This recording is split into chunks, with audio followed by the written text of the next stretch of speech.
Introduction. JavaScript objects are fundamental building blocks in the language. Objects have properties and behaviors referred to as keys.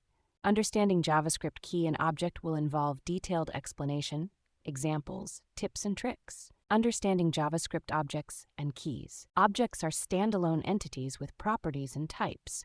Objects and their behaviors are defined using the object-oriented nature of JavaScript.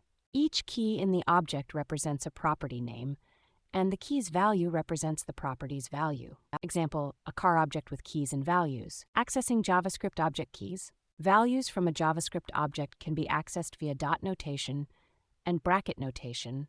Dot notation is more concise, while bracket notation is more flexible and can evaluate an expression to get a property name.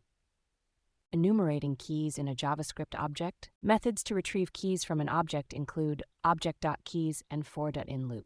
Example, using object.keys car and forinloop to retrieve keys. Tips and tricks. JavaScript objects are dynamic. Properties can be added, changed, and deleted post-creation. Forinloop enumerates properties in the prototype chain. Use hasOwnProperty method to get only the object's own properties.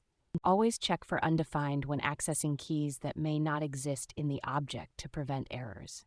Common error-prone cases and how to avoid them. Accessing a key not in the object will return undefined. Always check if a key exists before accessing its value. In an object literal, keys are always strings. Use computed property names in ES6 if you need to use a variable as a key. Example, using a variable as a key in an object literal.